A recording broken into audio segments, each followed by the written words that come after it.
whatever's happening in your life is there to help you grow, to get to the other place, to help you again self-actualize. So, karma, a lot of people talk about karma and they have something bad goes wrong, they blame it on karma. Oh, that person had bad karma, whatever. I look at karma as this way: it's a speed bump. So when something happens, it's a little speed bump telling you, hey, you're going in the wrong direction, slow down, you need to go in this direction. It's to help you move into that correct direction that you are meant to go.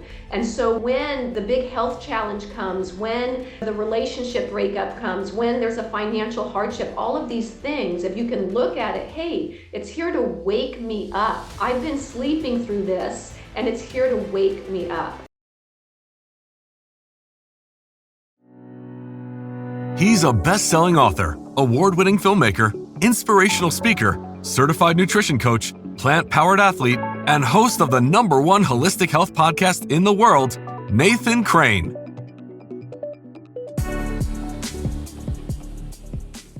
Hey, welcome to the podcast. I'm Nathan Crane, your host. I'm excited that you're joining me for today's conversation. Before we get started, I want to let you know about a very special offer I've got for you, my listener.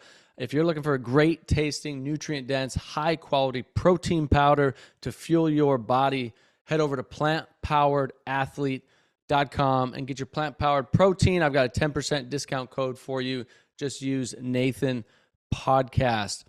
Plant-powered protein is 100% organic and kosher certified with a powerful combination of high-quality plant proteins like quinoa, brown rice, pea, flax, and hemp. It's also infused with 3 scientifically verified adaptogens, ashwagandha, maca, and ginseng for more energy and recovery.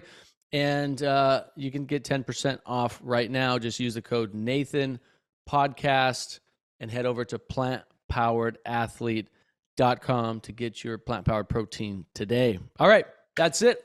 Let's dive into the show. Hey guys, welcome back to the podcast. Today I am joined by my good friend Stacy McCarthy. Stacy, thanks for jumping on. Oh, good to be here. I love just spending any time with you, Nathan.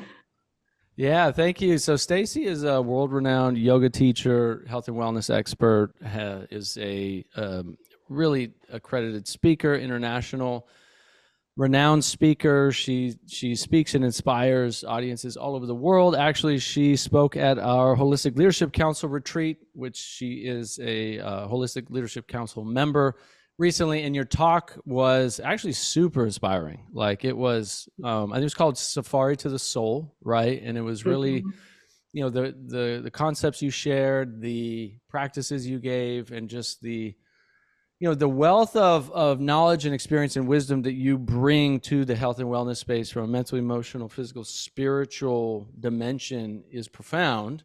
And that's why I wanted to bring you on the podcast. One, just because I love talking with you. I think we've become good friends these last couple of years, and I appreciate the work you do. And two, I think you just have a wealth of wisdom to share with people, especially from an ancient Eastern, yogic traditional background and training, which I think is incredibly valuable for people to know more about. So excited to get into that with you today. Yeah, me too. What ask me anything. Yeah, what really got you into 2 things? One, love to hear a little bit more about your backstory getting into yoga, but then 2, share with people some of the things about yoga that most people don't realize. Some of the ancient teachings of yoga, some of the philosophy side, some of what we think of yoga today as kind of this physical exercise practice here in the West. That's kind of the experience most people get. It's like 80, 90%, exercise, 10, 15, 20% sometimes kind of spiritual, mental, emotional, which traditional yoga actually was the opposite, right? Yes. Yeah, completely. So at a young age, I was a plant-powered athlete. Nice. Good choice of words. I love it. So I was a swimmer. I began swimming at the age of 5 and swam through high school, had state records and nationals and All-American, all that stuff. Full ride swimming scholarship to college. And while I was at college, one day I came out for practice. I went to school in Colorado, grew up in Florida, and I came out of the locker room, indoor pool. I had my Speedo on, my cap, my goggles, ready to get in the pool. And the coach says, pool pump's broke. We can't get in the pool today, so we're going to do aerobics. And this was, I'm going to age myself a little bit. This was in the 1980s, the early 1980s. And so the assistant coach at the time walked in with this giant boom box, a cassette tape, put in this music, and literally she starts calling out this stuff like jumping jacks. And then she started getting fancy, knees up. And then she started getting really fancy, grapevine, and then add a spin. I had no freaking idea what we're doing. I'm barefoot in my Speedo, like, what in the heck is going on here? And at the end of it, I absolutely loved it. I just loved the whole thing, the not being wet, not having green hair, just the whole thing. So afterwards, I changed my major to exercise physiology. I was a forestry major, believe it or not. I thought I was going to sit up in nature at the parks and look out at the birds and the trees. And I switched to exercise physiology. And when I graduated, oh, and the swim team used to come to California to a place called La Jolla, beautiful, one of the most beautiful places in the world, to train. And so we stayed right in La Jolla. In the morning, we swim up at University of San Diego, and then the afternoons we would swim La Jolla Cove, ocean swim from one side to the other, freezing water. I'm a Florida girl. I was freezing the whole time, but when I showed up in La Jolla, I'm like, this place is spectacular. I'm going to move here regardless of what I do. So when I graduated, I heard about a friend had a friend opening a health club, hiring aerobics teachers. And I thought, I'm going. Packed up my stuff, moved to La Jolla, and applied for this job. And when I applied, I had all the credentials. I looked like an athlete.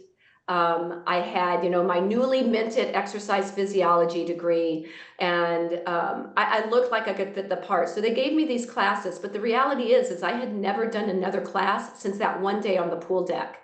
And I sucked. I had no idea what I was doing. I didn't even know like anything about aerobics, and I had never done a dance class. I didn't know what was going on.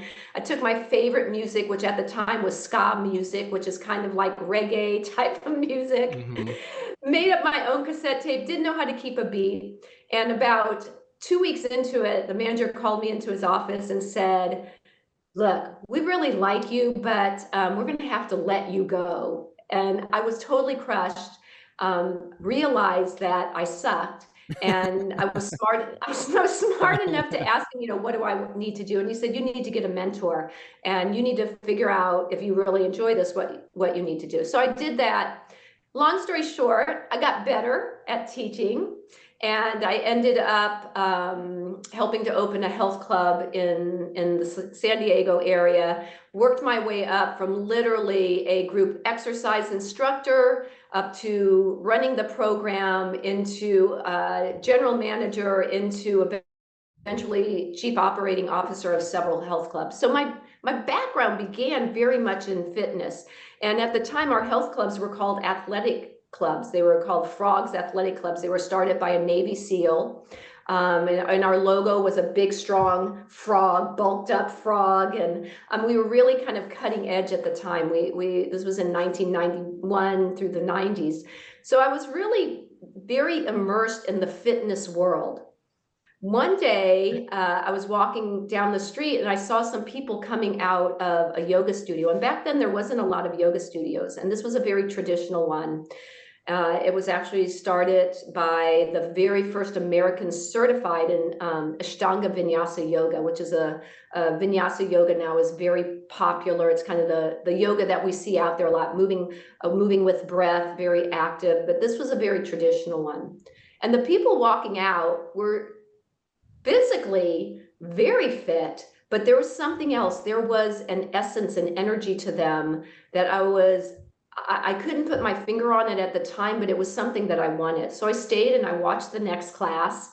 I mean, I just was, and they were moving like nothing I'd ever seen, like floating through the air, but basically like levitating. These were advanced students who had really dedicated their life to the practice. Again, before all the hype, all the media of yoga, yoga, yoga. With the cold and flu season here, it's critically important that we enhance and strengthen our immune systems. Yes? Would you agree? The problem is, though, that there's so much confusion out there when it comes to what actually works for our bodies and for our health. Well, I'll tell you what I use. I use Maison Beljanski's wellness products. Maison Beljanski's products are backed by science to not only help empower the immune system, but can support detoxification and contribute to our overall health. Coming from Europe, the all-natural Beljanski formulas are now available in the United States and are recommended by top doctors everywhere. A lot of the colleagues I work with, functional medicine practitioners that work with patients with all kinds of diseases, are recommending Maison Beljanski's products to their very own patients. As a special sponsor of this podcast, Maison Beljanski has included a very special discount offer for all of my listeners.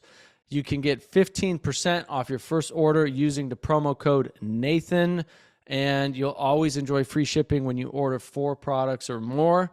You can grab your wellness products today at maisonbeljanski.com. That's MAISONBELJANSKI, maisonbeljanski.com, and use code Nathan for 15% off. Have you heard of PEMF therapy for cancer? Well, this podcast is brought to you by Dr. Pollack, and he wants to share with you the groundbreaking research of pulsed electromagnetic field therapy in the treatment of cancer. Studies show PEMF therapy can help control the cancer process and give safe, non-toxic, and non-invasive symptom management. PEMF therapy may enhance other cancer support and treatments, lower inflammation, and promote tissue healing. Studies show it's possible to improve your general well-being and recuperate from surgery, radiation, and chemo better and more quickly.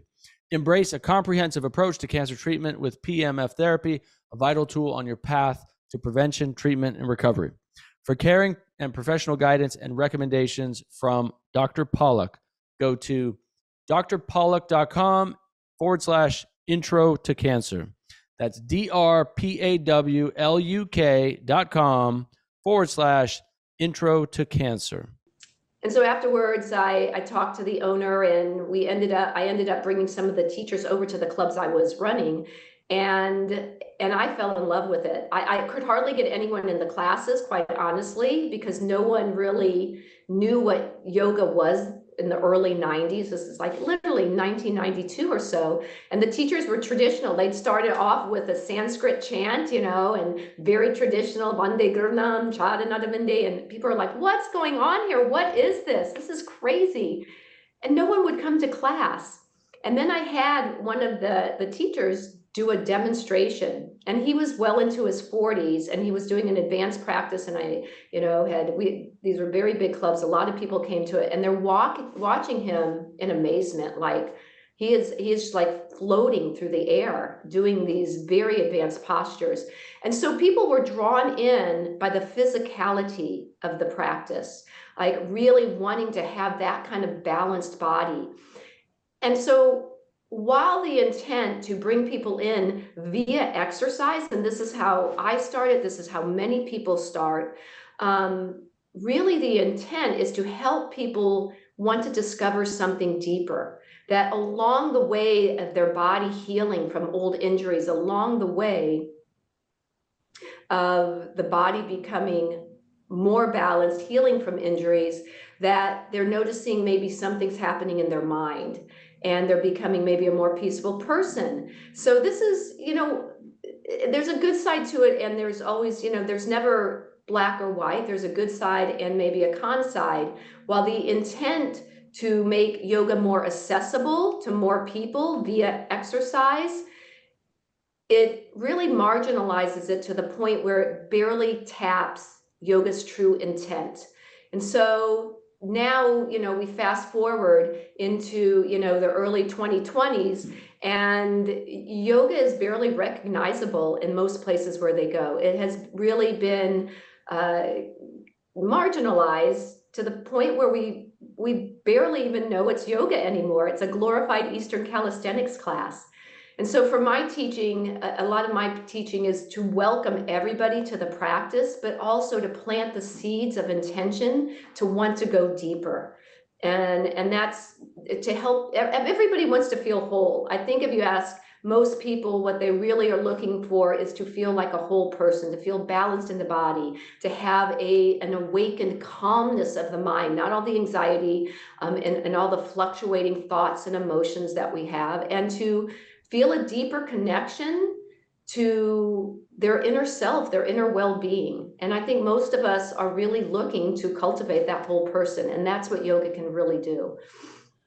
Yeah, I mean, you are a true master yoga trainer and teacher. I mean, you were part of helping create the first college accredited yoga teacher training programs, right? I mean, you've been Yeah. at the helm of this for many, many, many years. And so you've kind of seen it all, and you've experienced and have probably spent many, many, many thousands and thousands of hours teaching people as well as teaching other teachers. Am I right?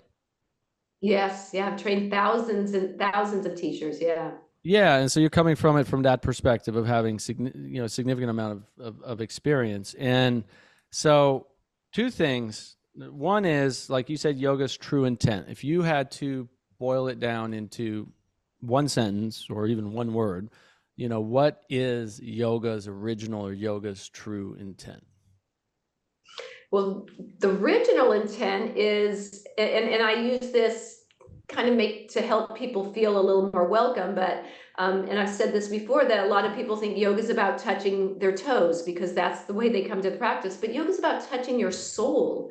It's learning to be still, find that stillness within through all the chaos of our lives. And when we connect to, again, that deepest part of our inner self, this is where we find lasting peace. So, I mean, there's, again, if we go through ancient texts, I can go many layers deep through the 8 limbs of yoga, which tell us different ways. We start with the first 2 limbs. How are we good people out in the world? Are we kind? Are we, not stealing? Are we not hoarding and greedy? There's 5 of those. There's 5 yamas niyamas that are, how are we treating ourselves? Are we clean of body of mind? Are we content? Are we doing our best in the world to make the world a better place? So there's 5 of those. And then there's the physical body of the practice. Then there's the breath of are we breathing to extend our life and bring clarity and vitality to the mind? And then the next limb is something we call pratyahara. How are we withdrawing our senses from the bombardment of external stimuli, all the media, the pings, the rings, the notifications that are telling us how to be, what to do, all of that noise outside of ourselves? Can we let that go and come into a deeper sense, which is the next limb, the 6th limb, which is something called dharana, a deep focus and concentration. Our minds are very distracted. In fact, research shows that our minds wander about every 8 to 11 seconds, constantly wandering the mind. And so can we come into a deeper sense of focus and concentration where we are training the mind? And the practice of yoga helps us do that. Focus and concentrate our mind to the point that the focus and concentration becomes unbroken. And at the point the focus and concentration becomes unbroken, then it turns into the state of meditation. And meditation is called dhyana on the 8-limbed path. And when the meditation then becomes unbroken, and typically the meditation is on God, it's on universal source. You can personify the focus however you want. You can call it higher consciousness, you can call it universal source, you can call it God, you can call it whatever you want to personify it, but your focus is on that, the meditation is on that, and when it becomes unbroken, it folds into the 8th limb, which is something called samadhi. And samadhi is the 8th limb, and this is, it's something, it's the indescribable. It's like swimming in a sea of grace, where you feel connected to all things everywhere. And this is that sense of oneness, of unity. And that is truly the path of the yogi. And most yogis are really focused on those the three last limbs, 6, 7, and 8, the focus and concentration, the meditation, and then this oneness, the samadhi. And so the other ones before that, though, give us a beautiful blueprint on how to get there. And Patanjali's Yoga Sutras, which is an ancient text, much of what I teach is yoga philosophy as well as the physical body. But the very first Yoga Sutra is very simple, Atha Yoga Nusasanam. Now we begin the exploration of yoga. It's that simple. And then the second one, which is very profound, Yoga Sutra 1.2, Yoga Chitta Vritti Nirodha.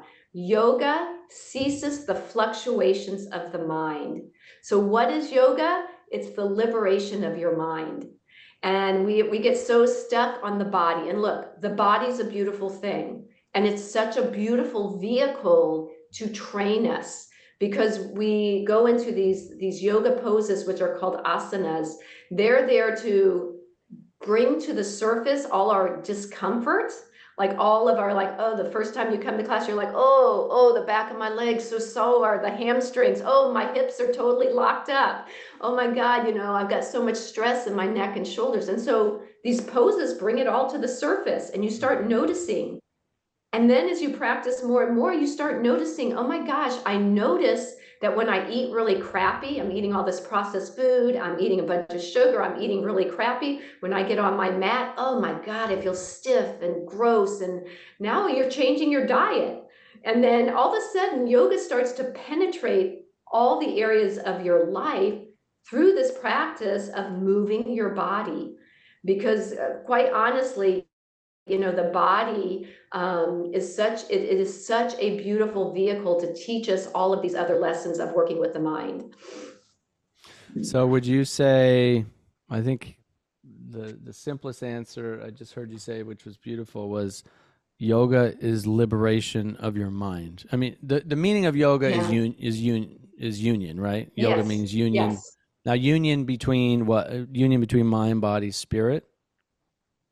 You could say that. You could say mind, body, spirit. You can even peel away what does mind, body, spirit mean in a little deeper level. But actually, it's union with, again, with the divine, with source, with oneness. So one of the beautiful things that yoga does is it doesn't, it's not religion. It's not telling you that you have to follow some religion. If yoga were a religion, it'd be a religion of one. It's you and the exploration of yourself.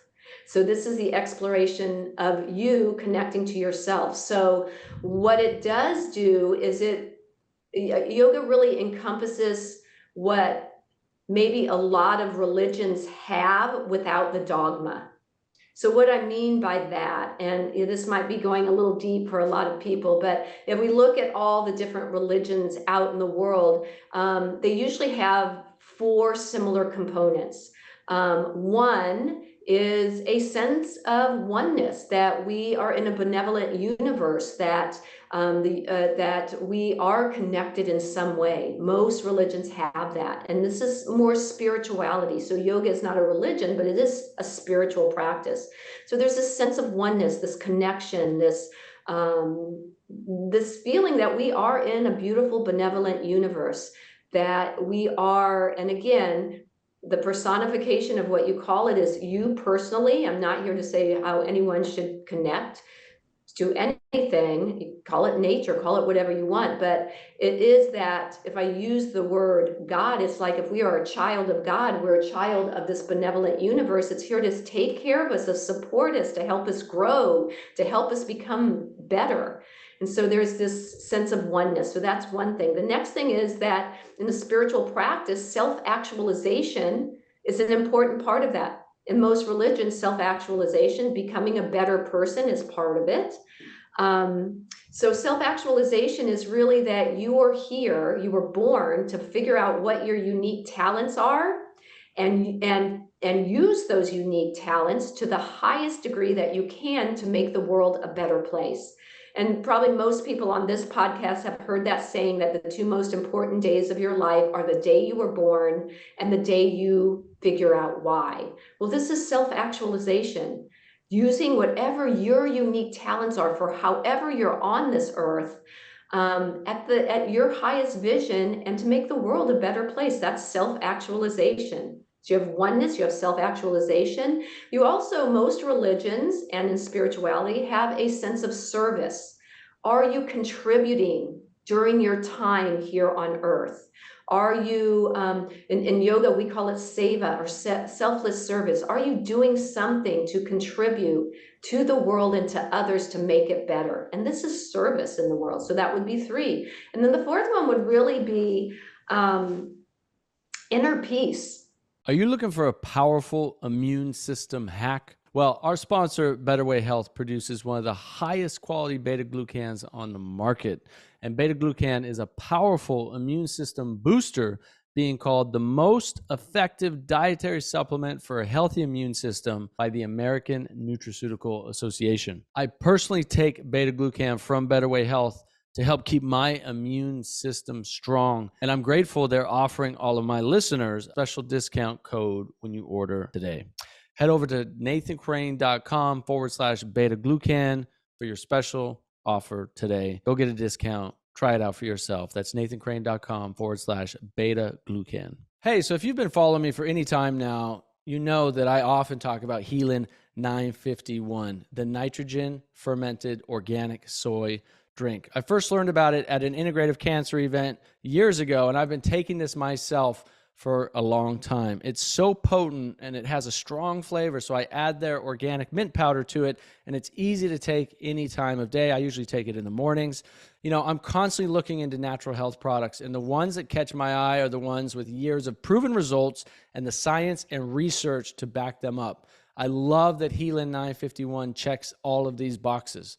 Made from a unique 100% organic soybean grown in the high mountains of Mongolia, Healin 951 has some incredible health properties. Just a few of the benefits are more energy, better sleep, detox, longevity, better immune function, and some fantastic anti-cancer compounds. The folks over at Healin have made a page just for our followers to learn more. You can head over to healin951.com/crane. That's HAELAN 951.com/crane. They have special discounted packages there for you to get you started. And if you use the promo code CRANE, CRANE, at checkout, they will also give you free shipping. So head over and grab this special offer for yourself and use the free shipping promo code CRANE, or just give them a call if that's easier for you. They are so easy to work with and have over 32 years in the industry. Again, that's healin951.com/crane. One of my good friends and integrative cancer doctors, Michael Karlfeldt, owns the Karlfeldt Center in Meridian, Idaho. And I'm really grateful that their team has sponsored this episode. Dr. Karlfeldt is a globally renowned naturopathic doctor in integrative oncology, and his center pioneers cutting-edge alternative therapies to combat cancer. They offer cutting-edge therapies, including high-dose IVs, ozone therapy, curcumin, mistletoe, photodynamic therapy, and many others within their 17,000 square foot advanced medical and wellness treatment facility. With decades of expertise, they offer comprehensive root cause medicine tailored to support your healing journey. You can begin your transformative experience with a complimentary 15-minute discovery call. You can call them at 208-338-8902 or visit their website at thekarlfeldtcenter.com. Again, that's 208-338-8902, or go to the website, thekarlfeldtcenter.com.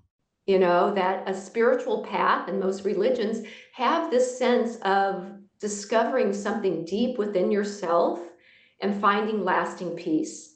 And so yoga is not saying you need to follow a dogmatic religion in any way. It supports all religions. If you are following a religious path, it supports all of it. And if you're not, it also supports it. And it's saying that, a spiritual path is one, it's you and your connection, you finding oneness with the whole universe, you actualizing yourself, becoming the best version of you that you can become, you being service in the world, make the world a better place, and you finding lasting peace. And if yoga brings you those things and it has a beautiful blueprint to do that, then maybe that's a path for you. Yeah, that's beautiful. Now I do want to go a little deeper into the history of yoga and the religious aspect, because correct me if I'm wrong, but yoga was originally written about in the Vedas, right, which is the ancient texts of Yes. Hinduism, which go back Mm-hmm. they've been dated somewhere between 500 and 1500 BCE. So Mm-hmm. somewhere around 3,000 plus years ago. Right now, I know Yeah. there are scholars and people who believe they're much older than that, 7,000 plus years, but that's kind of roughly, I think, what Well, the even consensus is. before the Vedas, Hmm. so yoga was originally, before things were written down and stuff, they were just passed down through song, through poem, through chanting, from teacher to student. I mean, they are very, very ancient before they were written down. And when you do go into history, uh, yeah, there was a lot of things happening at once throughout the world, and so uh, yeah, there is definitely different paths of yoga.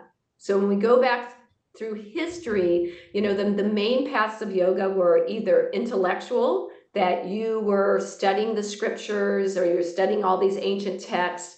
You were following that path of intellect. There was also bhakti yoga, where you just felt a sense of something bigger than yourself, and it was a devotional practice.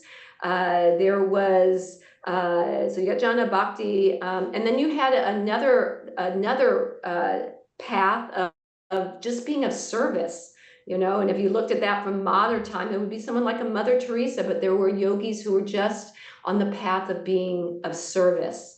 So those were kind of more the traditional paths of yoga, without all of the extraneous things of when we look at the history. And like everything, things evolve. They're supposed to evolve. I mean, there could, if you look back at it, I mean, yoga has, again, like anything, I always say there is no right, no wrong, no black, no white. There is always two sides of everything, right? And so yoga, if you look back at it, yeah, was there sexism in it? For, a long time, women couldn't practice yoga.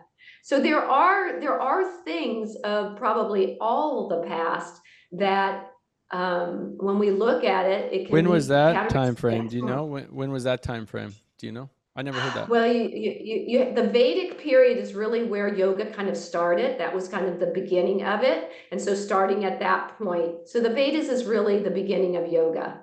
And then you have the Vedas, and you have the Upanishads, you have Patanjali's Yoga Sutras, you have the Bhagavad Gita. So if you're looking at, through all these different lessons of yoga, and then you come up to where we are today, Wait, and things are, so back then, yeah, though, things. just clarify, back in the beginning, it was only for men, or that came later?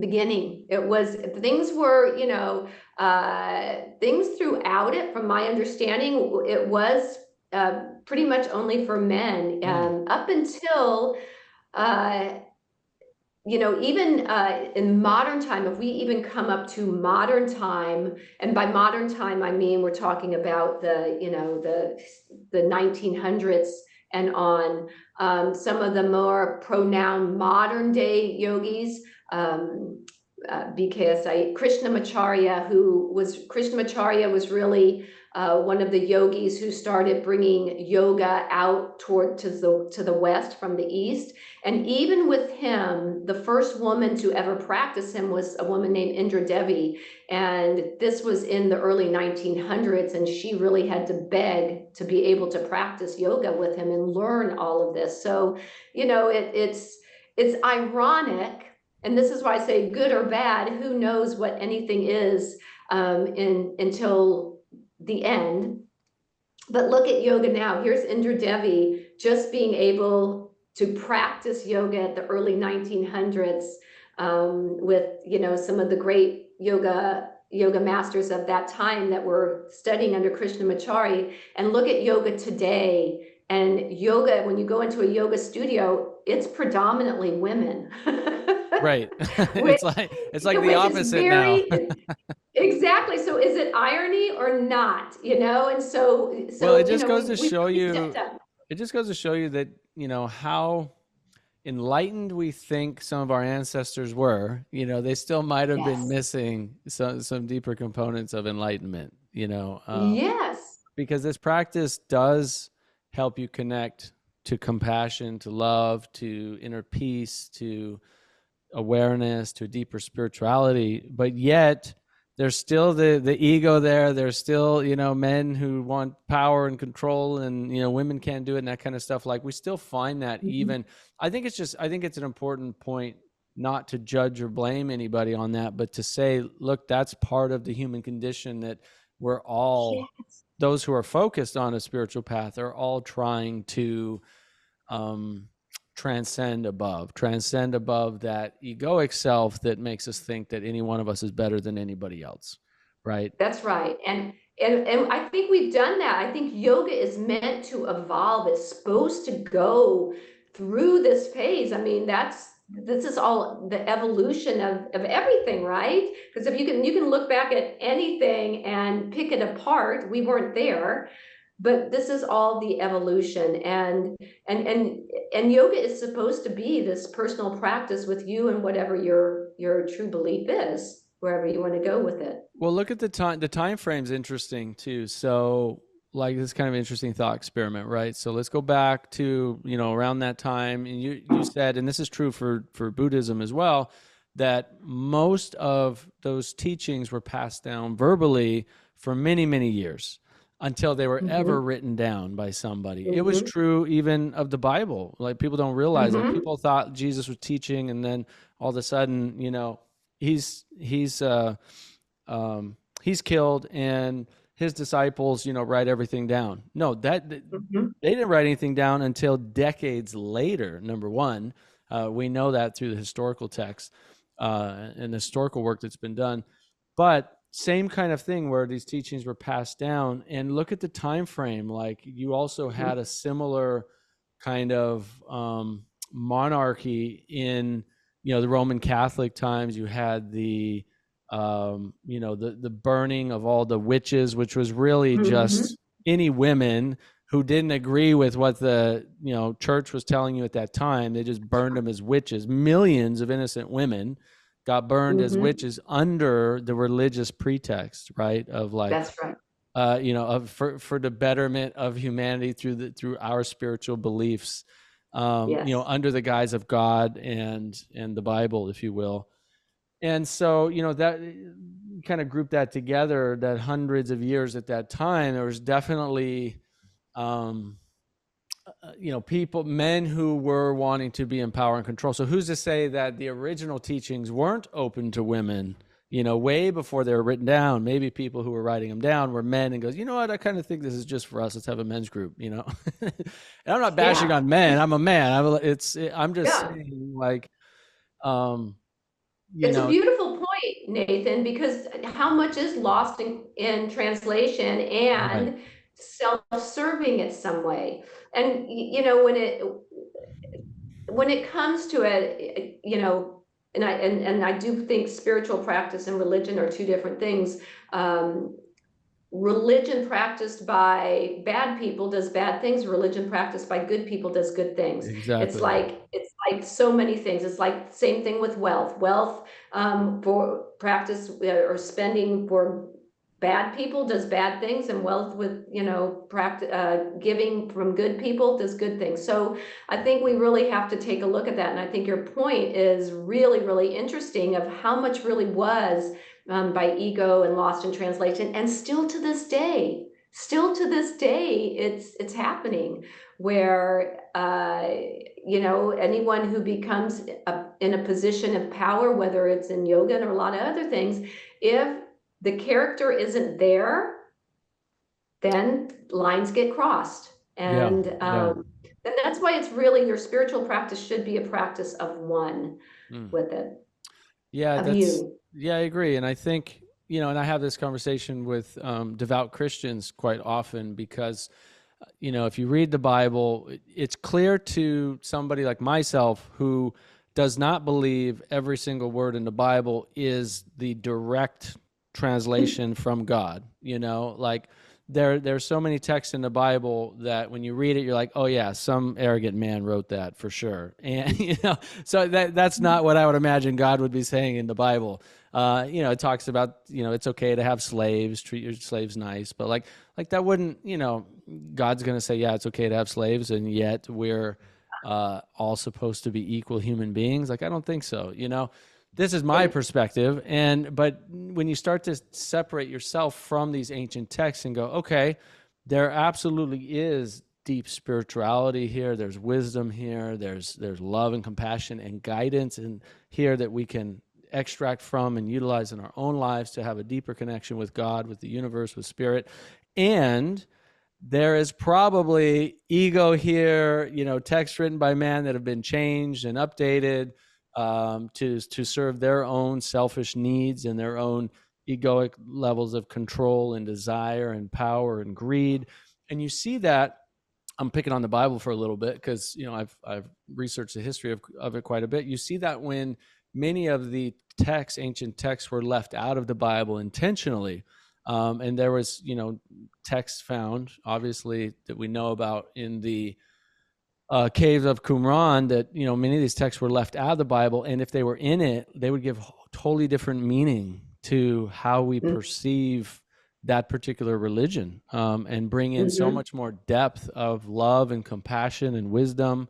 The ancient gospel of gospel of Thomas, I believe, was a fantastic one. That was left out. Many of these texts were left out intentionally, and so that's by men in power and control trying to control people. Now, if you tell a devout Christian that, they're not going to be open to it, or they're going to deny it, or not be interested in that information in most cases. But I think that's true in most religions that we see: Hinduism, Islam. At the essence, as you just said, the essence generally is love, compassion, kindness, oneness, and Mm-hmm. and then it's people who often take that and manipulate it for the gain of themselves over true love and compassion for others. And so I think it does come up to each one of us to go, okay, what's good from this, and let's utilize the good, and what seems maybe not so good, and maybe we don't do that thing. I think it's, I think everybody has their own self responsibility. I'm big on you need to choose whichever path you're taking. If you're going on a spiritual path, that you take self responsibility for which way you want to go with it. I mean, I'm not here to say that I can only say what's worked for me. And I think, we have to just decide this is the exploration of the self through the self, which is the practice of yoga, the journey to the self through the self. And it's got some beautiful practices that help us get there, but ultimately it is up to us. We have to take self-responsibility for being the creators of what we want and what we believe, and we cannot just hand it off. Spirituality to me is something that cannot be passed down, like religion is sometimes passed down from parent to child to parent to child. Spirituality can't be passed down. It's not something you can check off your list that you've done.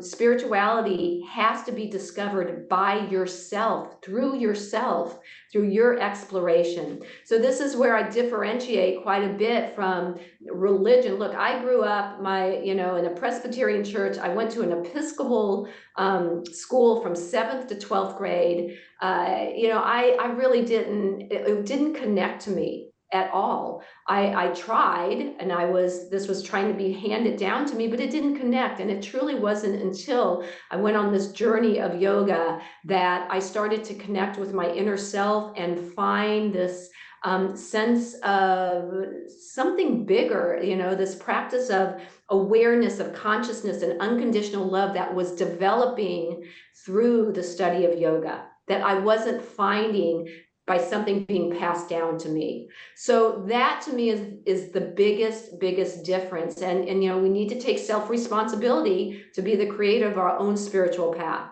I love that. Earlier, you talked quite a bit about the 8 limbs of yoga. Can you just list all 8 of those briefly? Okay, here we go. All right, so now I'll kind of try to keep this simple and explanation for everyone, because this gives us it's from Patanjali's Yoga Sutras. And the Yoga Sutras are these beautiful little gems of wisdom, again, that have been passed down. And the 8 limbs, so Ashta means 8 in Sanskrit, Anga means limb. So this is an 8-limbed path. And all it is it's a nice little blueprint, a beautiful blueprint that makes total sense, that's lasted for thousands of years to help us on the spiritual path, because on our own, we may get lost. So the first thing is something called the yamas, and the yamas are, there's 5 of them. So this is really, how do we conduct ourselves out in the world? The first one is something called ahimsa, which means kindness. This is the science of kindness, of compassion for all living things. So this is the first and foremost. And even if you think of physicians, their number one tenet is really do no harm. And it's similar to this. Be kind in the world to all living things, to all sentient beings. So kindness, compassion, this is the very first one out in the world. The second one is something called satya, which means truthfulness. Be honest, keep your word. This next one is asteya, and this is non-stealing. So don't take things that don't belong to you. The next one is something called aparigraha, and aparigraha means not hoarding, not living a life of greed, of accumulating more than you need. And then the 5th one is something called brahmacharya, and brahmacharya, it's been kind of diluted to mean moderation and everything, but if we go back to breaking it down a little bit more, it means sexual restraint. How can I put this simply? Not harvesting your seed where you don't really need. So basically what it's saying is, don't spread your seed all over with something you may not be able to take care of in that garden. So moderation, be modest. And so these 5 things, if you think about them, you're going to sleep pretty good at night if you're not doing that.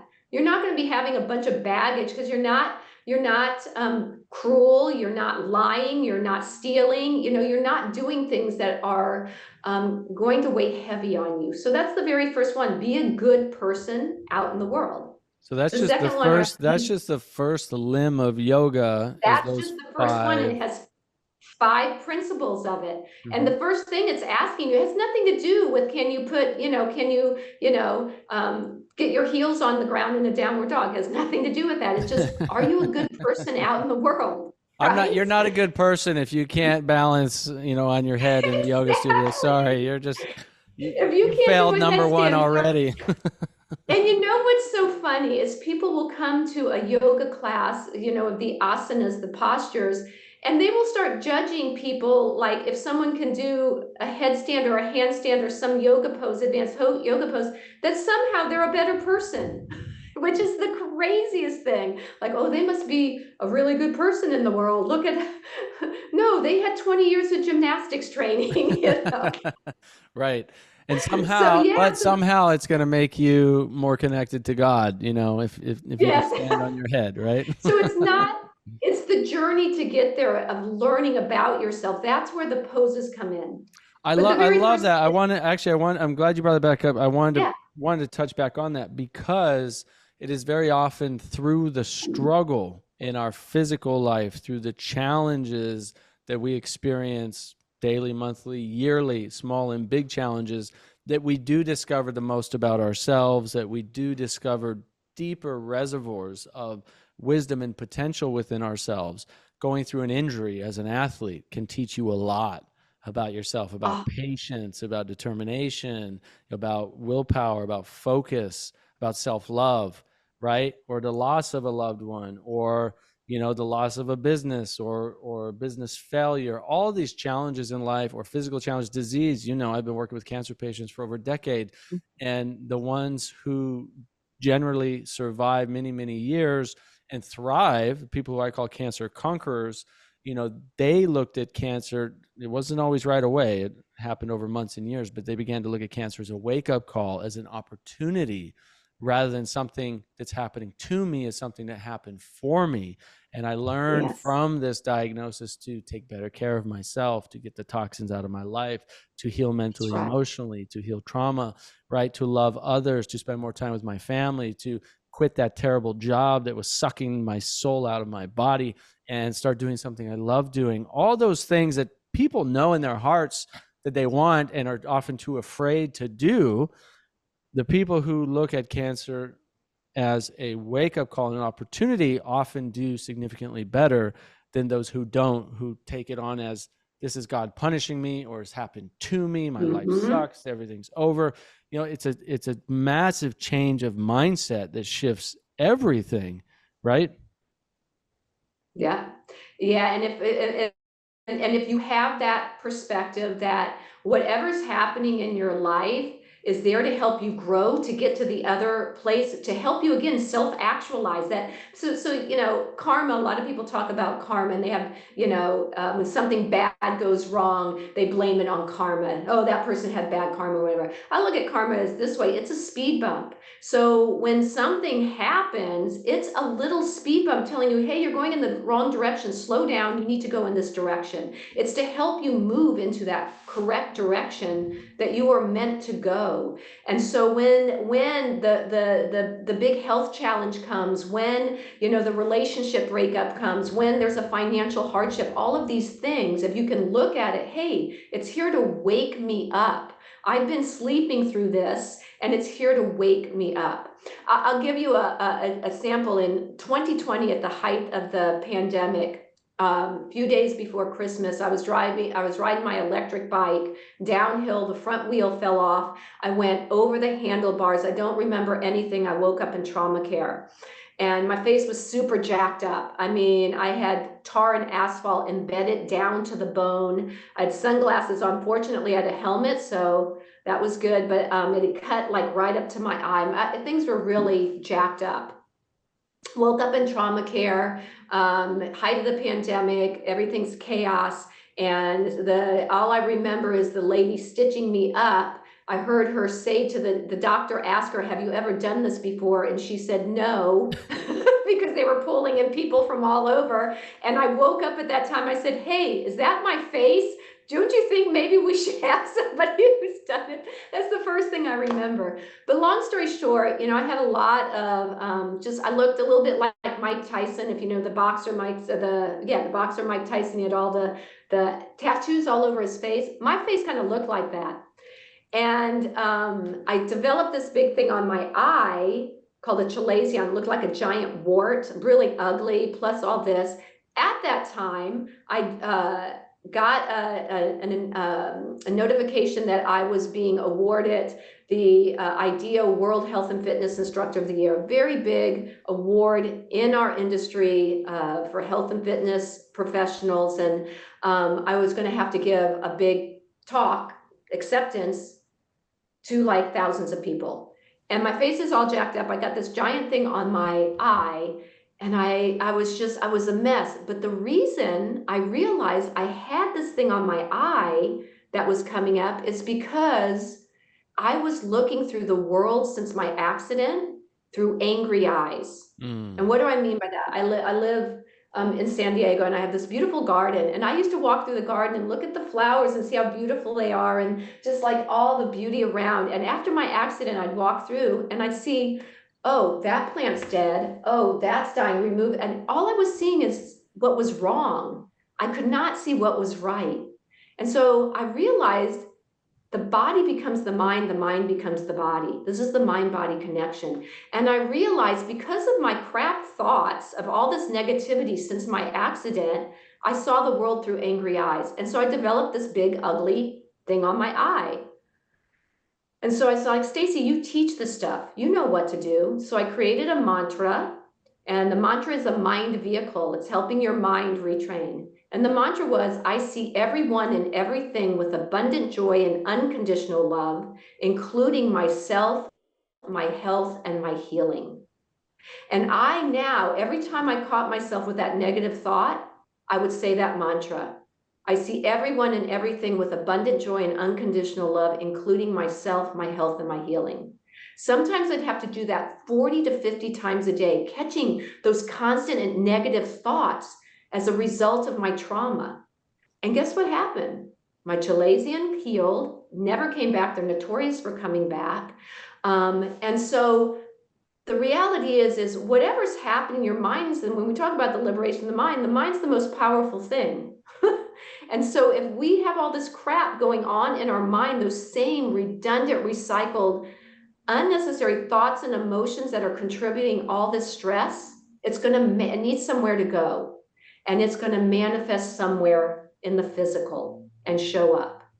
And so we really need to stand guard to the doorway of our mind and decide, what are we letting in? What are we thinking if we want to change things in the body? And this is the body-mind connection. And yoga does such a beautiful job of helping us do that, of helping us notice when we're beating ourselves up, we're in a really challenging asana or yoga pose, and noticing, oh my God, my shoulders are way up here. I'm all stressed up. Oh, can you relax your shoulders down? Can you broaden the collarbones? Instead of slumping and slouching, it starts to bring all this to awareness. So you start to shift. And now when the body shifts, it feels better. Guess what? So does the mind. Right. Mind, body, body, mind. Well, and really Yeah. the recognition that we can direct and kind of control how we feel in those moments through our thinking, through our breathing, right? Literally, I mean, that's why I do ice baths, is because I can calm down my nervous system when it's, extremely aggravated, right? Intensity, that, an intense yoga position is really sometimes can be pushing you a little bit to the limit. Jumping in an ice bath will definitely push your nervous system to the limit. Yes. But can you take really deep, relaxing breaths and calm down your nervous system and accept the uncomfortable, and That's right. really be with it instead of judging it and trying to change it. And I think that's obviously Yes. one of the beautiful benefits of yoga, mentally and emotionally, not to mention physically, Yeah. or ice baths, or It's anything challenging that you put yourself through, a CrossFit workout. If you can keep yourself, calm and not so negative about it, I think it all has that benefit. And did you say your wreck on your bike was 2020? Was that in 2020? Yeah, 2020. That was already Yeah, right 4 years ago. a That's couple days before crazy. Christmas. I don't know if you Yeah. remember, but remember we did an interview like 2 weeks or something after that happened. And you Yeah. told me all about it, and you're like, yeah, I got this And my thing. face And I, is all jacked yeah, my up. face is I'm like, you're fine. You look beautiful. Don't worry about it. You're like, okay. It'll be great. Well, I that's didn't how I it didn't ended up. realize that was already 4 years ago. That's I crazy. know. That is Crazy. crazy. Crazy how time flies. But you said something there. When you take yourself to the edge, and you just said that with the ice bath, that's what yoga does. It's like, to the postures, it's training people in a simple way, how to come to their edge. And what is the edge? The edge is really that place where if you go even a little bit further, you're going to hurt yourself. If you back off even a little, you're slacking off. And that's the edge. And it's training the mind to know where your edge is, to have that intellect to know where the edge is. And then when you're at that edge, can you pause? Can you breathe into it and know? And now can you train your mind knowing that just on the other side of all this discomfort lies your breakthrough. On the other side of all the uncomfortable lies your freedom. And so what you're doing is, now again, you're training your mind always, oh, I'm here in the sympathetic. I'm all like, ugh. Can you calm down? Can you find the stillness in that chaos? Come back into the parasympathetic, stay in play, relax, stay here, still working at that edge, and know that at the other side of it, now you're going to break through. Now you're going to find it. So it's this beautiful, very fertile training ground for that.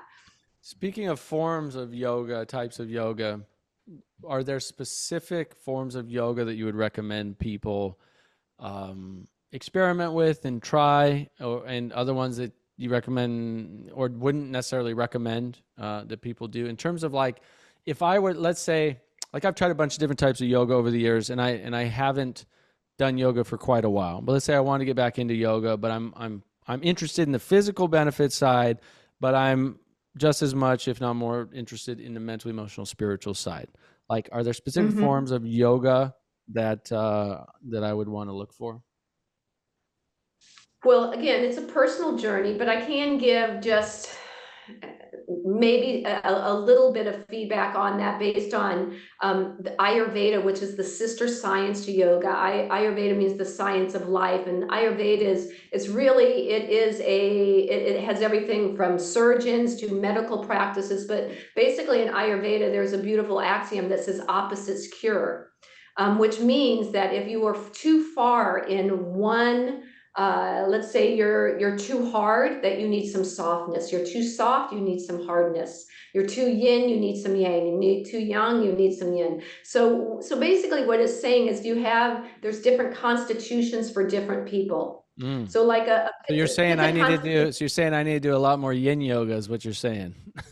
I kind of am. So if you are like Nathan and you are like CrossFit and go, go, go and kind of type A and like, really going, you have all of this kind of spiciness to you. If you're imbalanced, you have to not only like if you're imbalanced, you're okay. But if you're imbalanced, you don't want to go do a hot power yoga in a heated room with hot. You're re-stimulating all that spiciness, throwing you more out of balance. So what you might want to do is do a softer type of yoga where you're softening into it, and so that you come back into balance. And vice versa, if you tend to be someone who is maybe prefers to not exercise at all, or maybe you just don't, your idea of exercise is drawing a warm bath, popping a Gatorade, and calling it a workout. Well, then maybe what you need to do is more of a stronger type of practice to bring you into balance. So if we look at just even you're on different days, if you are too run down, maybe you do something softer. If you're too dull, do something more challenging and more vigorous, just to bring yourself back into balance. So that's one way to look at it. But then on the flip side, if you take an athlete, a lot of times when you say yin, Nathan, it's interesting. So then yin yoga is a style of yoga where you are really holding a pose for a very long time, and you're letting the fascia, which is like a wetsuit on the outside of your muscle, you're trying to get that to release as well. For a lot of athletes who are they're super strong, but maybe really locked up and wound up, to lay there still like that is excruciating. It's very difficult because the muscles are so wound up. So for them, they may need more of what we call a vinyasa, movement to breath, where it's more mobility, movement. Come on, let's get the body moving to the breath. So the body unfolds a little differently. So again, it's going to depend on the person. I try not to say that any one thing is right for one person, because it can depend on the day. It can depend on so many factors. Now, is there types of yoga if people are more interested in the spiritual side, specifically Kundalini yoga? Like, are there other forms of yoga that you recommend that are much less about the body and more about mental, emotional, spiritual? Yes. So again, what I would take that back to is the teacher of the yoga. Is the teacher, are they versed in the more spiritual aspects of yoga? Have they studied the Vedas, the Upanishads, Patanjali's Yoga Sutra? Have they studied the ancient texts? Have they really dove into some of the deeper layers? Could they teach a class without any asana, without any movement? Could they teach a yoga class on that? Then they're probably going to be a pretty wonderful teacher along if you want to work through the body first. So, a good yoga class will have an element of all of it. If you're talking about the physical practice, it will keep the body safe. That's first and foremost, because again, most people come to yoga via the body. The body is fertile garden to work with your mind and connect to your spirit. It is such fertile ground for it. So, but a good yoga teacher will help you be safe in the body, open the body, you feel better, work with the mind, help bring in these things that help steady your mind and make you more mindful, where you're paying attention on purpose in the present moment without any judgment, comparison, competitiveness. They're training the mind so that then you connect to that deeper part of your inner self. And so really it's not so much the style of yoga, but it's more the teacher of yoga that can bring in those gems of wisdom for you, and also understanding, meeting people where they're at. Like, who are you talking to, and can you make it welcoming for them? So if someone's coming in, they're an athlete, they've never done any of this, let's feel good in the body and drop those nuggets with them. Oh man, there's something that's happening here. When I leave this yoga class, I have a harmony physically, mentally, emotionally, and spiritually. There's more to this than I thought. Yeah, that makes perfect sense. So going back to the 8 limbs, we covered the one, which was the 5 kind of pillars. Yeah.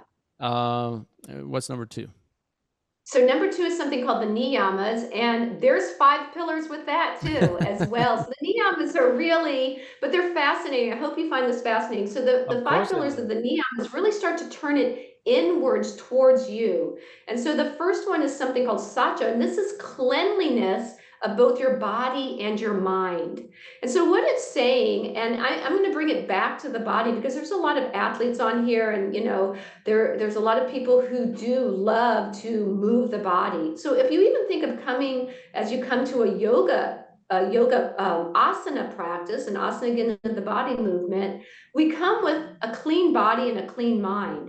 So in the traditional practice, you've actually showered, you're clean, you're not coming in all dirty, and after a run or something like that with dirty feet and dirty hands, and stuffing a bunch of food in your mouth. You come in clean of body, ready to present yourself to something bigger than yourself. You come in clean of mind with good thoughts, and you stand at the top of your mat ready to practice clean body, clean mind. Why didn't anybody ever tell me that? Yeah, because yeah, why didn't anybody this, ever tell me that? I mean, I was going, Cheetos and Doritos and dirty feet. No, I'm kidding. I literally have people like run in with an In-N-Out burger bag, like jump in, they came off the beach with tar on their beach, ready to go. And I'm like, you're okay. like, okay, today's class is about cleanliness. I've had teachers do that, where I've had to kind of explain to them, look, this is not how you present yourself if you're going, so it's this, making it a devotional practice would be a really great step. And this is inner, like, be clean of body and mind. Your thoughts and your body go hand in hand. Yeah. And then the next one is something called santosha, and santosha means contentment. Learn to appreciate all that you have and see the perfection in where you're at. Most people run through life stressed out, trying to get to the next thing, but can you find a place of contentment?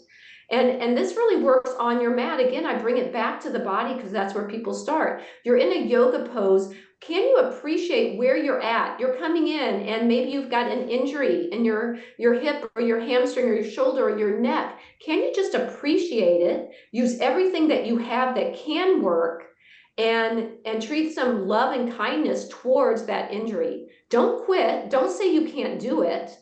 Just use what you have and treat the other part that's healing with love and kindness, so that you don't quit. Part of my mission as a yoga teacher and a yoga and wellness professional is to help people practice yoga for a lifetime, because I know if you practice yoga properly for a lifetime, you'll have more health and happiness than if you didn't practice yoga. And that's all I promise. I'm not going to promise it's going to heal every injury, it's going to fix your migraine, your sciatica, none of that.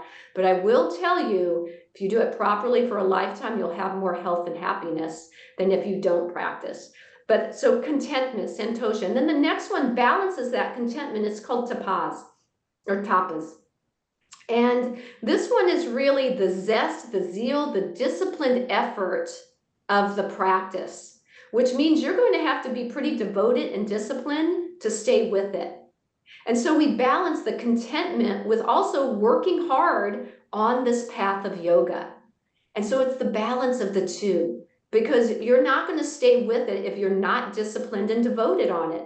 And if you don't feel that you're on this journey towards lasting peace, you won't stay with it. So discipline and devotion, to pause. And then the next one is something we call svadhyaya.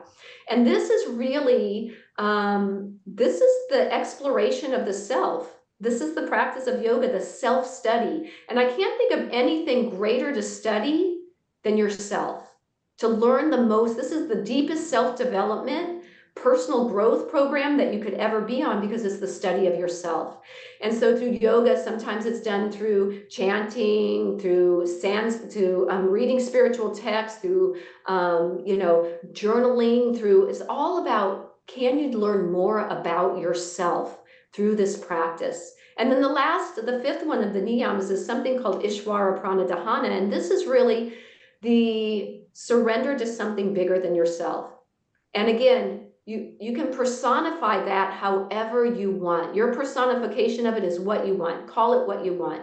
But you're believing that during the chaos, during all of the trauma, the tragedy, the tough times of your life, when you're standing there in the divorce, in the health challenge, in the cancer diagnosis, in the financial hardship, in the loss of a loved one, whatever it is, that through all of that noise and crazy going on, can you find an anchor of stillness within yourself?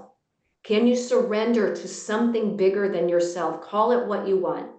But this is the Ishvara Pranadhana. So these 5 niyamas, or second limbs, are designed to help you through the journey of the self, learn more about yourself.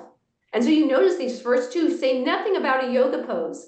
There's nothing there that is talked about a yoga pose, which gets us to the 3rd limb, which is asana, which are the yoga pose. And the word asana literally means to sit.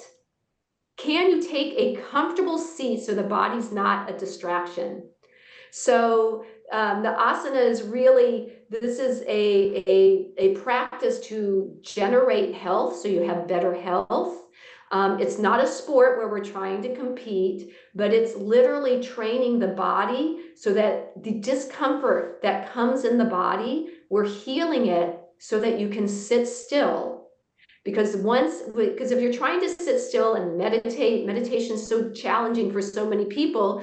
Most people can't sit still because they're like, oh, my shoulder, oh, my back, oh, this is like, there's all these distractions. So all these asanas are designed to help you have more comfort in your body, to regulate your health, to bring greater health to the physical body, which leads us into the 4th limb, which is pranayama. Prana is your life force energy. Yama means to extend your life force energy. Typically, it's done through the breath. So we use the breath, and the breath is a vehicle that runs through, believe it or not, 72,000 pathways, energy pathways in the body called nadis. So when we're using the breath, the vehicle is the breath running through all of these energetic pathways through our body. And when the pathways are open and free, because we freed this up, the body is not a distraction. Now we're bringing more clarity and vitality to the mind. So we're bringing it up from our lower consciousness. There's a chakra system some of you may have heard of that runs from the deep pelvic floor right up to the crown of the head. Now we're pumping up the prana, your life force energy. We're capturing it, we're regulating it, we're directing it into higher consciousness. So we're bringing it up through the vehicle of the breath.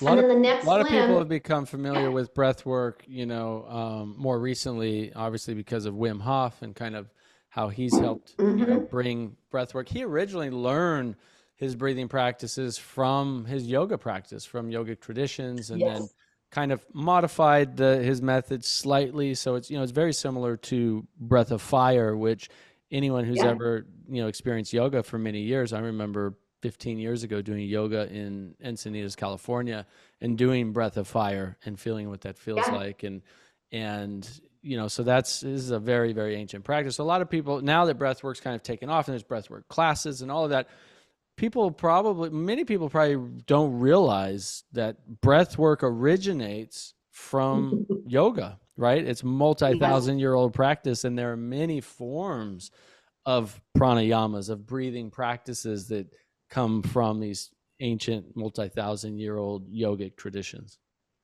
Well, I'm glad you brought that up, Nathan, because quite honestly, a lot of the things that are happening now, and actually with science and science backing up, we're coming, it's full circle back to ancient wisdom. So Yep. if you look at some of the thought leaders today, or people who have maybe taken whatever they're doing and magnetized it out in the world, someone like Wim Hof with, a specialized breath, he learned it from yoga. Take someone like Dr. Joe Dispenza, who does a lot of work with the mind-body connection.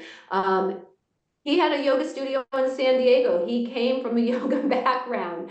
If you look at a lot of the people, a lot of the meditation folks who are out there, they all came from yoga backgrounds. So yoga has been the ancient science, the foundation of all of this. But like we talked about at the beginning of this conversation, it's meant to evolve.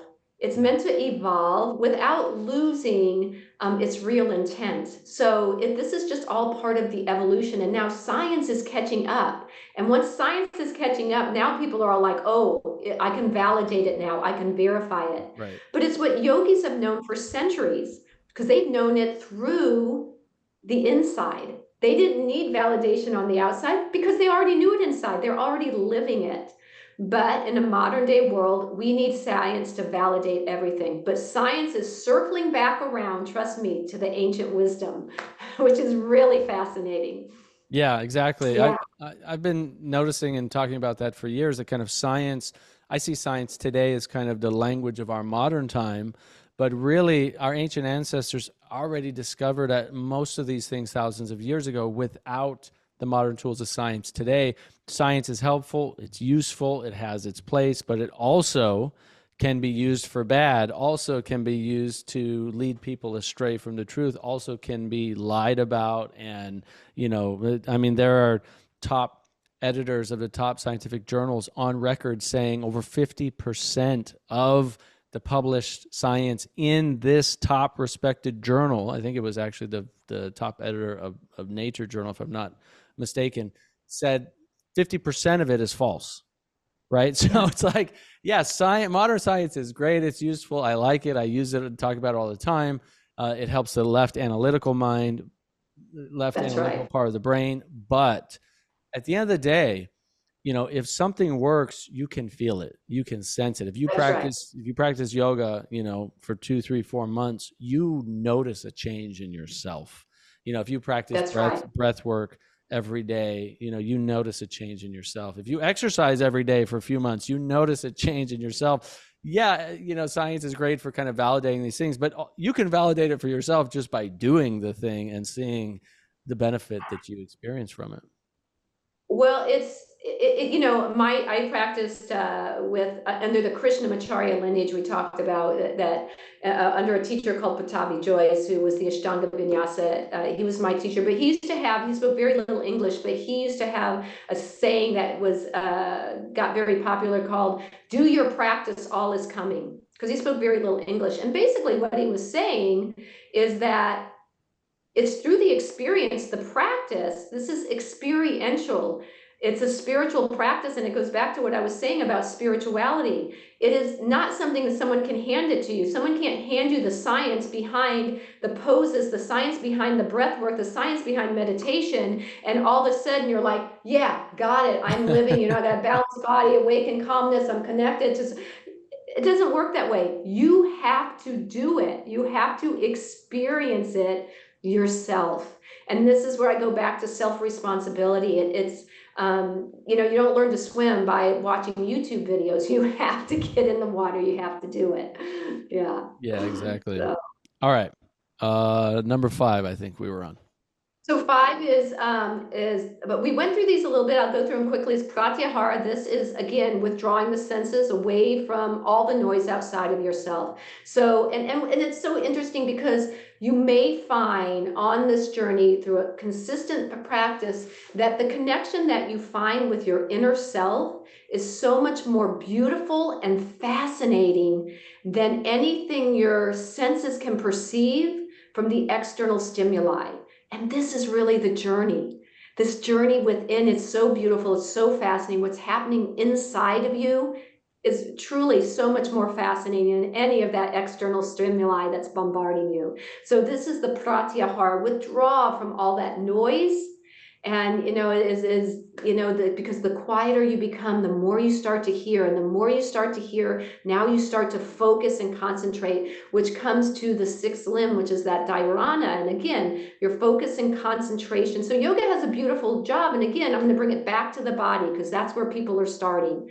In the yoga asanas, the poses, it is designed for your focus and concentration, not just to balance your body, but every single one of those yoga poses has a specific gaze. We call them drishtis. There's 9 different ones, and every single yoga pose is designed to have a specific gaze or specific drishti focal point. It's done for a couple of reasons. Physiologically, it keeps your body in alignment. Psychologically, mentally, it's designed to keep you from your wandering eyes. Most of our energy is given away by looking around, darting around, looking at everything. We're giving all our energy away. And during the asana practice, during the yoga practice, it's designed to increase your prana, your life force energy. Look, I don't really believe in age. Like, age is not something that's important to me. Energy is. So I don't care what someone's age is. I care what is their energy. It's way more important. So the asana practice is designed to cultivate and regulate more life force energy, more prana, more chi. So we have a specific gaze so that we're not looking around. We don't traditionally in a yoga practice have a bunch of mirrors right in front of us.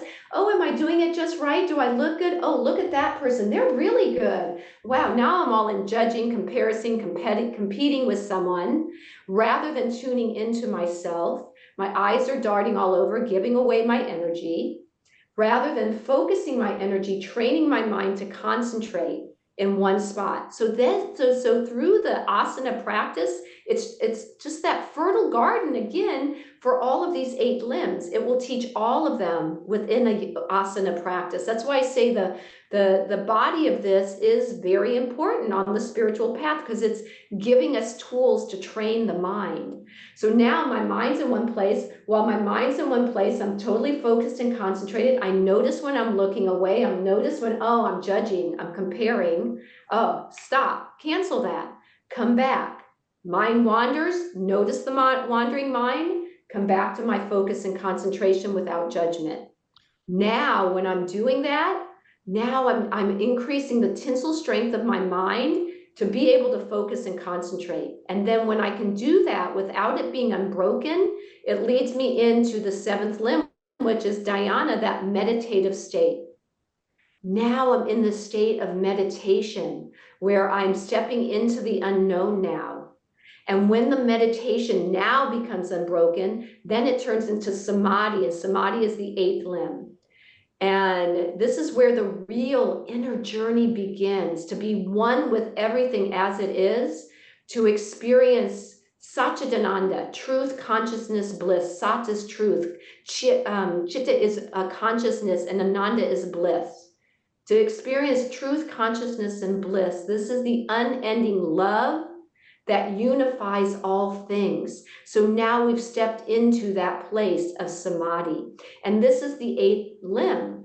And so on this journey, all of these yoga poses, not only are we bringing balance in the body so we can sit still, not only are we increasing our prana, our life force energy, and there's all kinds of subtle energetic anatomy that goes along with it, of learning how to move our energy from the inside out. Not only are we waking up the energy centers running up through the spine, the chakras, but now we're learning how to really work with the mind. And so this is a system that is so vast and so deep and has so many parts to it that we can never stop learning. But the place we start is the simplest place, is with our body.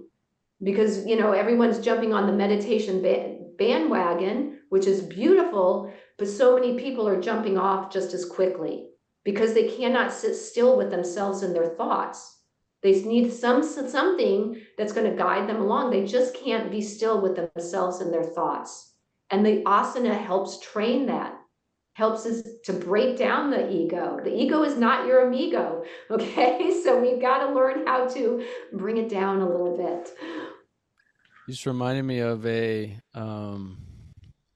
peyote ceremony I did. This is probably 5, 6, 7 years ago. I was in Taos, New Mexico, and the first and only time so far that I've done a peyote ceremony, and it was with these elders who had been leading peyote ceremony. It's like their church. These Native American elders, they kind of called it their church, and every weekend for like decades. I mean, these guys were doing this like every weekend for decades. And you go, so they build. It's a whole ceremony. They build a teepee, put it up, and there's prayers and ceremony, intention, and all this stuff. And then you go in, sit in a circle inside the teepee, and you go in at sunset, and then you do the ceremony. You drink the peyote and eat the peyote. I don't know. We drank it. I don't know if we ate any, and sat there cross-legged, so sitting through from sunset to sunrise, right? So it was like however many hours it was, probably at least 12 hours. It might have been more. I can't remember what time of year it was, but I definitely could not sit cross-legged for more than like 30 minutes. So here I am, trying to experience this deep, psychedelic, spiritual peyote experience. And all I can think about the whole time is like how uncomfortable I am, right? Yeah. And here they are, these 60, 70-year-old, there's 3 of them. They were in their 60s, and I think the eldest was like in his 70s, sitting down cross-legged, singing and drumming and talking, and all of a sudden would jump up like a 5-year-old kid, jump straight off the ground, run around the teepee. Yeah, go sit with the other guy's spot and send him there, and then jump right into the cross-legged and drumming and singing and stuff, and then jump up and move around. And all I'm thinking about is like, how are these old guys so limber, and I'm over here just like suffering the whole freaking time. And like I left that was probably my biggest realization from the whole thing, was like how messed up my body is compared to them, who are so limber at such an old age. And here I am, stiff and tight, and young. I don't even know. I mean, late 20s, early 30s, however old I was, probably early 30s. Like, how are these guys so limber? Well, they do it every week. They're sitting cross-legged for hours. They're getting up, sitting down, always cross-legged, probably rarely ever sitting in chairs and couches, things like that. And so they're basically doing their own form of yoga, if you will, week after week after week after week for decades. And they were just so limber physically. Talk about trying to be comfortable sitting. I mean, you talk about asana is like literally, being able to sit comfortably so you can get in these deeper stages. Yeah, we can do it on a lazy boy recliner, put on meditation. But then you'll probably fall asleep. Yeah, I don't, but I know my wife does, right? Lou's like, she, 2 minutes and she's out, like, doesn't matter. Yeah. I mean, I've been practicing meditation for probably 18 years now, that sometimes it's actually hard for me to go to sleep because I'm in meditation. Like it's the opposite for me. Doesn't matter what situation I am, but still going back to the physical part, like I think we all need that as we age, right? Is to have that limber flexibility. I mean, so that we can feel better. The strength, 100%. So I think when you say that, I think there is a misconception that yoga is just about flexibility, but yoga is truly about healing the whole person. So there is a difference between fitness and health. And yoga is definitely on the health side. So fitness typically is the physical ability to perform an activity or exercise. And as I was an athlete, my kids were athletes, you're an athlete. So you are training for something specific. And with that, look, I love sports, but typically that brings the body out of balance because you're training for something specific. And so it's throwing the body off, and yoga's there. It's not a system to train for athletics. However, it does support athletics. So what it does, it brings you in and you go, oh my gosh, my hips are so tight sitting here. The yoga practice now will help you. You've got too much strength. too much stability, you need to have more flexibility. So when people come to class, it's both. One's not better than the other. I have people who come to class that are like a wet noodle. They literally have no stability. They're like, whoa, whoa. They have no stability. They're a wet noodle. And then on the other side of, big muscle bound folks that come in that have, only lifted weights and they're overdeveloped in certain areas and they can't reach their arm over their head with arm without they can't straighten their arm. It's got to be bent. So yoga is designed to take where you're too hard, can't straighten my arm, to be a little softer and a little extended. You're like a wet noodle, too soft. Let's bring stability and strength. It is designed to bring you back into balance, literally, to bring you back into balance. And it's also a system that addresses all of you, your endocrine system, your respiratory system, your hormonal system. It is designed to heal the whole person. So there's a big difference between fitness, exercise, and health. And that was my big aha. We circle back to where I started as a swimmer, an athlete. Then I went to, teaching every fitness craze you can imagine. I taught every single fitness craze out there. And I would wake up in the morning stiff, tired, and sore. Now, granted, I was teaching a lot, but I would wake up, drag myself out, just not feeling great. Like I was super fit, but not feeling great. And then I discovered yoga, and it completely changed everything for me. I started to heal those areas that were overdeveloped, and I got more space, more freedom. Those places where I was weak, I didn't even know I was weak, I got more strength. So for example, I never knew I was super weak in my inner thighs, the adductors. My external rotators of my outer hips were so overdeveloped that my inner thighs just got weaker and less used, and my big glutes would take over. And so now I was learning, I was like, holy smokes, I've got to get some freedom in my glutes and these external rotators, and I need to get some strength in my inner thighs. I need to wake that up. So I brought myself back into balance. And vice versa, when we're talking chest or shoulders, where are we overdeveloped and where are we underdeveloped? And a proper practice of yoga designed to bring you back into physical balance. So when you sit for long periods of time, you're not like, my back hurts, my hip hurts, I cannot wait to get out of this. You are actually comfortable, your body feels balanced, and you feel comfortable. And now your mind's not just concentrated on your discomfort. It's open to deeper levels of consciousness. Mm-hmm. Yeah, exactly. And that takes time. That takes time, It takes and time. Again, it practice. goes back to that discipline. Yeah, Yeah. takes a daily practice for sure. And one final point, I know we have to wrap up. Some of the most famous bodybuilders on the planet actually are incredibly flexible. So people think there's this old misconception. They think that building muscle, actually you have to stay tight all the time, and flexibility hurts you and hurts your gains and that kind of stuff. But actually, and people can go research this on their own, there are some of the most famous bodybuilders out there who could do the splits, who have like unbelievable flexibility. And that flexibility actually, probably help them long-term avoiding injury and fascial tension building up and causing too much tightness and pain.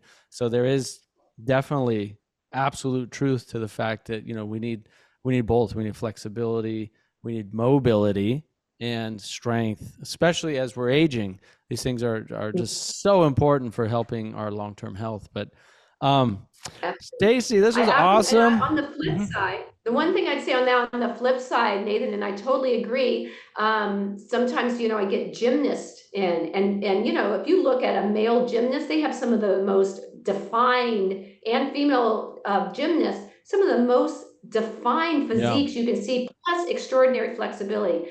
But on the other side of that, sometimes it's gone too far where, actually as they age, they have back pain. And one of the greatest Olympians, I think it's Mary Lou Retton, who was a wonderful female gymnast. She used to do commercials for like arthritic pain because it was too much.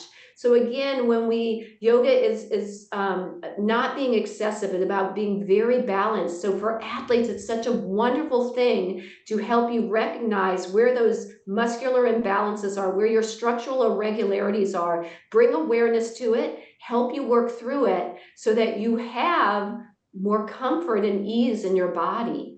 And Yeah. that's really where it kind of differs. It's not trying to be extreme at all. It's trying to support. It supports whatever you come to the practice with, if you'll let it. And so, as I said, one's not better than the other. It is really designed to treat in fact, the body's designed to be equal, but also the poses are. People come, there's metaphor, and I could share metaphor after metaphor of the asana practice. This is why it's important. People think one pose is better than another pose. It's not. A handstand is not better than standing in a mountain pose. It's not better. All poses are designed to be treated equally in the mind, and it's a metaphor to take off your mat. That we are designed to treat everybody equally. No one's above or below anyone else. And so when we're on our mat, we know that we're not above or below anyone else. The pose that we do, whether or not you can do the pose and make it look good, or whether you're screaming in your body, doesn't matter. You're not beneath or above anyone else, right? It's just you exploring yourself, going, hey, I do CrossFit. I'm super strong here, but I'm locked up. Okay, not a problem. I'm going to open up my hips more. I'm going to come back into balance. I'm not above or beneath anyone. It's all equal. So this is, again, that path to oneness, as there's just so many lessons in yoga, if we will let them come to us. Yeah, beautiful. Now you teach online, right? Do you still do classes and private consulting, and you have an online group of Yeah, people? And so if I people want to do. work with Yeah. you, how do they get in touch with you? Yeah, so I'm on socials, of course. It's Yoga Namastacy. Is my website's Yoga Namastacy. So it's a play of words, and my socials are all Yoga Namastacy: YouTube, Instagram, Facebook, all of that, and my website. But it's a play on words. So the word yoga, of course, and then the word namaste. So that word namaste has always had a really from the first time I heard it, for some reason, it really just touched my heart. So namaste, Namaste, and instead of the E at the end, some very funny students, front row students of mine, way before websites even happened, at the end of class when I would say namaste, they would say namastacy, thinking they were very clever. And then when websites came along, they said, you should call your website that. So Yoga Namastacy. But that word namaste, and I'll just kind of wrap up with this, has always had this deep meaning for me. And one time I was teaching a class. I had this class. It was on at 12 o'clock, a lunchtime class.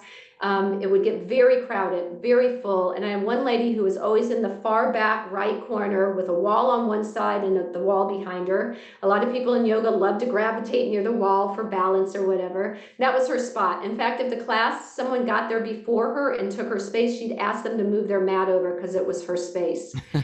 And so she was like that. Talk about parigraha, non-attachment, super attached to that spot. You're too attached, it's going to cause suffering. You got to, back off a little bit. She was super attached to it. One day she came, it's right before class started. It's jam-packed. It's mat to mat. You couldn't fit another mat in it. She couldn't ask someone to move. She's staring at the doorway, looking at me. And I used to teach on a stage up at the front of the room. And the class was there, and she's looking at me with these eyes like I've made it all the way here. I really need my yoga. And so I looked at her, I said, well, you can come up on stage with me and practice if you want. Come on up. And so she said, okay. She came up on stage. She's next to me. We go through this beautiful practice together. At the end, we're sitting facing the class, and I bring my palms together. The class brings their palms together, and I say namaste. And the class says namaste back. And then the class rolls up their mats and they're getting ready to leave. And she looks at me, she's sitting next to me, and she goes, Stacy, what was that you said? And I said, when? And she said, at the end, you said, namaste, what is that? And I said, well, namaste. She's been practicing with me for years in the back corner. And I said, well, namaste, namaste. I said, Namaste means the divine light in me bows, honors, and sees the divine light in you. And when you are in that place and when I am in that place, then we are one. And she looks at me and she goes, huh, all this time I thought you were saying, have a nice day.